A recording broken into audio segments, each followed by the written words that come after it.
Yo, what's going on, Hoops Tribe? I am here with Jay from Stic Talk TV. We're about to talk Washington Mystics basketball because this is my boy, actually. We've been having conversations about the Mystics ever since the start of the season. I know he has some strong feelings about some moves that were made as far as like transactions. So let's get into where the Mystics are now. I know there was some skepticism in the beginning, but they are where they are now. And if the season were to end today, they Yep. likely be facing the Golden State Valkyries or potentially the Las Vegas Aces, depending on how the standings flip. So what are your Yep. thoughts on the Mystics? And if you want to catch the people up, like how did you feel in the beginning? Currently, I'll start currently because we are right now right here. So everything in the past that I might have felt might have changed, but right now I'm excited. I can say I'm pretty excited about that number 7 seed that we're currently at. Possibly playing the Aces and the Valkyrie is something that kind of is a little worrisome just because of how we've played them throughout the season. Aces, I loved how we played them, especially right before the All-Star break. I love the dog win that we got, the 100-99, I want to say it was. Late game turnovers, late game transitions, late game points. It kind of just boiled down to late game. And even when we went to Las Vegas, it was late games again, but it just like we couldn't pull it out. I think, again, the Aces being at home, that home court advantage kind of, they kind of pulled it out that way. But speaking to before, I was kind of skeptical. I was very skeptical. I saw early on because we've been going. I only missed like 2 home games this year. We were season ticket holders, so I've been there literally almost for everything this year. Seeing it early on, we played the Liberty. That was a close game. I might have even went to overtime. I want to say early on in the season, you saw flashes of who we could be, but it was turnovers and missed free throws, and that was really what led us to be kind of behind early on and kind of have a shaky start. And it was continuous to be turnovers and free throws. So where we are now, it is picked up a bit. We're shooting about 70% from the free throw line, still leading the league in turnovers, which is not good going into the postseason. So I'm worried of that, especially playing a team like the Aces or Valkyries where they will capitalize off those turnovers. As we've seen playing them, that's something that they'll definitely use to their advantage, and they're looking to make those turnovers happen for their own advantage. Hustle is like, I think the biggest word that our team has is just hustle and heart. So yeah, I think that's kind of where we are right now. We're young, we're vibrant, we hustle, we play hard, we play great defense. We're like one of the top ranked defensive rating teams in the league right now. So when you come and play us, regardless if you're putting up 90 plus points a game or whatever you might normally put up, you're going to have a tough day that day. And I like that. At least whenever you play us, it's going to be a tough matchup. So I'm excited now. I was excited at the beginning. You got nervous. You get a bit nervous, but that was for a whole bunch of reasons, and we'll probably get into some of that too. So I like that you brought up the defensive conversation because one of the big conversations right now is that defensive player of the year. Y'all do have one of the strongest interior presence like in the league. Regardless of what matchup you end up getting against the Valkyries and the Aces, I think that y'all will have a strong performance there. Mm-hmm. What do you think is, or who do you think is the anchor point in that defense for the Mystics at this point? The anchor is it's a combo game between Kiki and Shakira. Them being so dominant down low, and I have to give a great nod to Lauren Betts coming in and getting great minutes as we got deeper into the season. She's come in a lot of times and relieved Shakira or Kiki, depending on who might have been in foul trouble, who might have had the more minutes at the time. And I think that for me was something I saw grow from the beginning to now. People were complaining about, oh, Lauren's not getting enough minutes.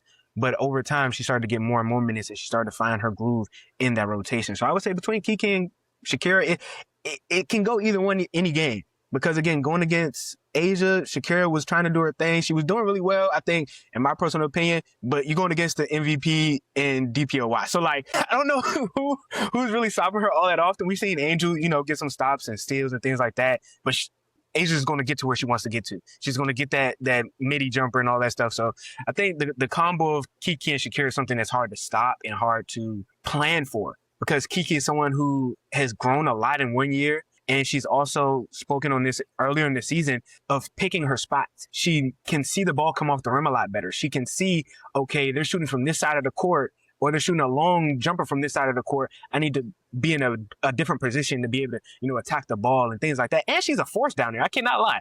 She's a force down there. Like, you don't want to really bang with her. I seen her when we played the wings. On there, she was not trying to go down low with Kiki, and they put her in to, again, make up the height advantage or make up the height disadvantage that they had, but it didn't do nothing because she's not physical. She can't go in there and like bang with Kiki. She can't, get really physical, or it's going to be fouls, and it's going to be, her then going to have to sit back on the bench and them having to put in other people. So I've seen it kind of, help us out a lot with two amazing bigs down there. And I think that would be the thing that kind of takes us far. But we also do have a sleeper in Cody McMahon. She's a dog on defense too. She's not shy of picking up one of your best scorers and just saying, hey, let me get the challenge. Let me just go and stop them. Even if it doesn't happen, you're not going to get an easy bucket. You're going to have to fight through everything. She's going to be tenacious. Like, she's just going to be like just at you all the time. And that's something I love. Just again, going into that Mystics kind of core theme of just hustle and heart. Like, you're not going to have an easy day out here. And that's something I've yelled to almost everybody that's come into that arena since the beginning of the season. And I saw that heart and that hustle just continue to grow from the team. And I was like, oh yeah, anybody that comes in here, it's not going to be an easy day for you. You might get your points, you might get your buckets, but it's going to be a tough day for sure. When I think about the Mystics, I go back to the decision-making piece that I usually bring up with all of the younger players. And especially when we're talking about playoff basketball, that decision-making piece is going to be major key. So I worry that even though you have the explosive bigs that you have, and then you have Lauren Betts coming off of the bench, you have that spark in Cody McMahon, none of them really have that playoff experience in the pros. So I worry about their decision making when it comes to them staying out of foul trouble and just making the right reads and staying level-headed under the pressure. Even though this season they've been put in a lot of high pressure situations as far as like the score being close. So maybe that was a little like practice, but I do worry about their decision making going into the playoffs. The other side of it is having a floor general. And there's been a lot of criticism for Georgia Amore. And then you don't really have that backup PG coming off of the bench. How do you feel about the Mystics as far as like that floor general, that point guard leadership during this playoff stretch? When it comes to the floor general, I think I've seen flashes from Georgia Amore. I love when she can be confident out there and just kind of flow in who she is. But I've also seen her kind of gun shy, just not pulling the trigger, having a shot and second guessing herself, cutting down low, getting to the basket, and then just kind of rolling back out to the top. Like, sometimes I don't know what she's doing. Sometimes I wonder why she doesn't shoot. Sometimes I'm like, yes, we needed that bucket, and she hits a shot. So it's like, I see it, but how consistent can we be with it? And I've seen sometimes it seems like she just kind of doesn't know the rhythm that she wants to play with. Mm-hmm. So she'll start fast, and then she'll slow it down. But then it's like, why are we slowing it down? Like the reason, and kind of going with what you're saying, just the inexperience sometimes at this level. Some things you can do, in college that you just can't do here. Because, again, you're playing against grown people. Right. They have more experience. They're not going to, maybe make a mistake that a college player might make. And I've also seen recently, she's had some 0-point games. Georgia Amore cannot have a 0-point game going into a 0-point game going into the playoffs. To me, that's going to be detrimental. You play against a Valkyrie or Aces team and you have 0 points, that 9 times out of 10 is going to lead us to a loss because we need every point. And in 4 games in August, she had 0 points. That's after the All-Star break. That's after, we've kind of figured out what we're doing here. And I think that's also played a part into Sony kind of having to play kind of a point at times when George is not on the floor. Sony has been getting 4 to 6 assists a game in between some of these games just because she has the ball in her hands so much and she kind of has to run the offense at times. And so, like you said, even not having a point guard coming off the bench to the same degree, Alicia Flores has come off, the bench for us and she's done well. I'm curious as why we didn't see Rory Harmon more. I don't know if there was something about next year or just wanting her to train or wanting her to maybe just sit back and learn this year. I could not tell you. I would have expected Georgia to play, Rory to come off the bench, work Rory, teach her, grow her. And if she shows signs that she can take on the workload, sub Rory for Georgia. In my personal opinion, just because when I saw Rory on the floor, for one, she guarded amazing.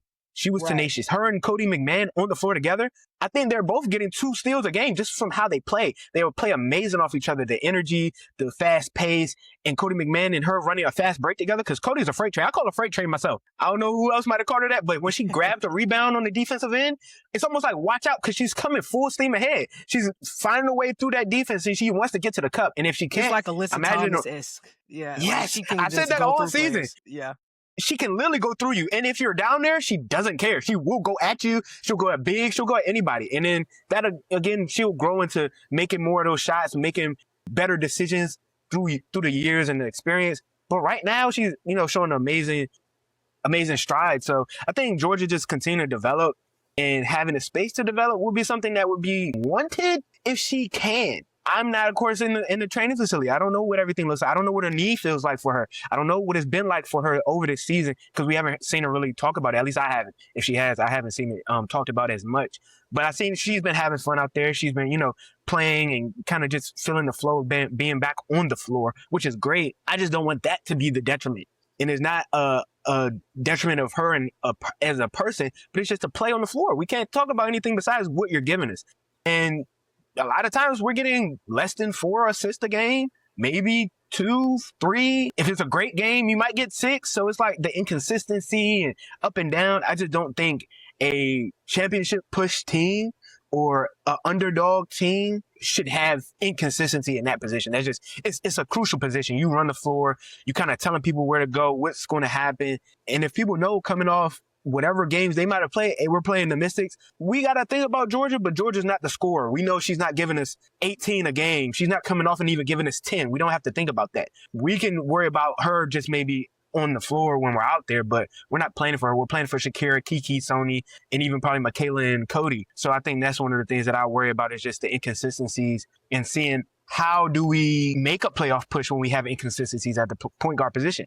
Do you transition to maybe run Sony at the point now? Maybe because she's played it some this season, and that's maybe what you were trying out, because we did have certain lineups where Georgia wasn't on the floor. And a lot of times during our win streak right after the All-Star break, we had a lineup of Sony, Cody, Michaela, Kiki, and Shakira. And that was often our late minutes crew. We're going out there, we're rebounding, we're scoring, and we're getting those wins kind of in those late games. So I'm looking forward to see what the coaches do, basically. Yeah, I'm glad you brought up the Sonia Citron piece, because I really like seeing Sonia at the one. I saw it in that matchup against the Atlanta Dream, where Sonia came in and ran the offense. The thing about Georgia, I know that we get caught up in the stats, and stats are clues to how we see the bigger picture of the game. However, Georgia doesn't have to score for the Mystics to be successful. I think she's proved that throughout the season. The bright spot is, even though she's not scoring, she still can score, and she has that perimeter ability. And even though it doesn't really show up in the Mystics stat that they're a perimeter shooting team, they can knock down threes. Cody is a good 3-point shooter. Georgia, obviously, but it's there. And I think that there's something to the Mystics being able to win all those games and Georgia not really scoring consistently. So I think that she's still a big part of the offense, whether we see it in the stat sheet or not. Even if she's racking up those assists, she's still dictating the flow. She still might get some hockey assists. So I know there's a lot of criticism, and when I'm just scrolling through on Facebook and I'm seeing Mystics groups, like everybody's posting her stat line of like 0 points. And I'm like, yo, y'all are winning. Y'all are on a win streak and y'all are still complaining about Georgia Amore not scoring any points. She obviously knows her role. I mean, of course, they're going to want to see her score more, but the women's game is an inside-out game, period. And we watched the New York Liberty in their championship run. In that championship clinching game, they shot 9% from the perimeter. So that lets me know that all of the points, or the majority of the points, are coming from the inside. I think that the Mystics have championship pieces. I don't even think it's necessarily the pieces. I really think it's going to be the experience piece that takes them out of the race. And when I think about them playing the Valkyries or the Aces, both coaches have championship experience.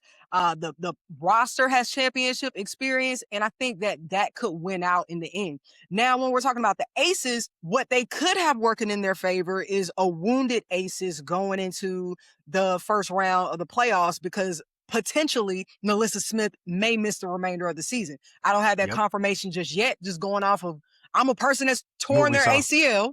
Right. And I kind of know what it looks like when things don't look right. So there's that factor. But then we also got the news that DeWanna Bonner is out of her contract in Phoenix. So I don't know if the Aces make some money moves and make that happen. I would love to see it. But I do think that the Mystics might have a better chance playing the Aces than they would playing Golden State. I will say that as an Aces fan, I know that the Aces are a different team when it comes to the playoffs, but I'm just going based off of how they played this team during the regular season, how Melissa Smith was an anchor point in the wins. Potentially her being out, the Mystics would have a chance. But ultimately, even with Melissa out, the Aces have won championships without two starters. We think of the 2023 season when they went back-to-back. Kelsey Gray was out. Kia Stokes was out. So they know how to win when they're short. Right. And at the end of the day, they still have Asia Wilson. But if I'm just being honest, I think that Mystics fans should probably want the matchup against the Aces versus than the Valkyries. I could see that, and I could say from that game right before All-Star break, I think that was one of those moments where it was like, all right, guys, we got something here. Pulling out 100-99 win, just free, like, again, at the last 30 seconds, you're playing free throw games. Who can make their free throws? Who can get to the line? Who can get a stop? Who can get a rebound? Those little nitty gritty plays where, a tip pass after a rebound. Cody was just that tenacious. She went and grabbed it. She didn't let it fall to her. She went and got the ball. Like, whatever happened, you saw just moments where people were coming out and they were showing that we might not have the experience. We might be the youngest team in the league, but sometimes that heart, y'all legs might be a little older.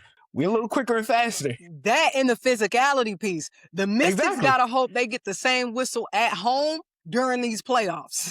Because I'm not gonna lie, part. Y'all have a different whistle than the rest of the league. That's just my subjective We definitely do. stance. We definitely do. That's why early. The physicality definitely bothers teams. So that could be a piece. Yes. But again, if they play the Valkyries are also a great team of floppers. And they can also match the physicality, I think, with little, resistance of that. I think they can really feed into physicality. Oh, yeah, for sure. And I think one of the biggest games, like you said, speaking to the inexperience, I think one of the biggest games that showed that early this season was that game versus the Fever, where Cody, the last play was they tried to get a play to Kelsey Mitchell. We stopped it. Caitlin Clark ran baseline and I think swapped with Sophie Cunningham. Cody got mixed up in there and Caitlin had a wide open shot and Caitlin was like, after she made the shot and everything. And I was like, I clapped it up. I was like, okay, you hit the shot, because who knows with that shot could have been off the back of the rim. Who knows? But Cody, I think that's one of those things in the back of her head. The same thing with Enrique when we played Dallas and they were going back and forth and they were chirping. She remembers that. And I personally haven't talked to her. I don't know. Like, I don't have any quotes. But to me, she's a player that remembers that. She's a player that when she sits down and looks at that, it's a chip on her shoulder like, I'm going to remember this maybe for the rest of my career. Yeah, she definitely will. I'm going to tell you, as a person that has virtually talked to Cody, because we had our back and forth when she was at Ole Miss, Cody is a person who remembers things that you say. And I think she also creates beef in her mind. And this is not me being shady. This is just me recognizing a strategy for an athlete. There's other players that do this too. But I think Cody is a person who creates beefs in her mind, creates haters in her mind to motivate her to take it up to another gear. So I think you're absolutely right that she remembers those moments. I'm sure she still remembers the moments from when Ole Miss was eliminated out of, the national championship run. And that was a tough loss for them. So yeah, I absolutely agree with you. That's one of those things. I think just that inexperience, and then even again, like you said, the inexperience at this level. But again, we have a champion in Lauren Bess and Dugalich on the team, so they know what a long run looks like. They might not have it in the W, but I think that experience, and Michaela Onyenwere, she was a coach on that team. So like we have these odd pieces. It's like like the Little Rascals. No, it's like kind of to me like the Little Rascals. Like, we don't know why it works, kind of, but we figured it out. Like, we have our own system here. And it's like, that's why it's so much fun. And now we have added BLH, and now she adds experience and championship pedigree to that team. And the veteran presence. I'm like, okay, this seems like before, years prior, we would be looking as Mystics fans like, what are we doing, guys? It seems like we're just we're not trying to make any moves here. Now we can say, okay, guys, we got something here. We got an MIP candidate in Shakira. Kiki and Sony back-to-back All-Stars. We got a snub in Shakira. She could have been an All-Star, in my opinion. After the All-Star break, she went crazy. But she didn't make it. Okay, cool. But, like, all these highlights everywhere, and it's like, why can't it be us? Why can't we be the ones that make a crazy push? We could be that dark horse. And I've said it plenty of times. on X and all the different platforms, we are that dark horse, in my opinion.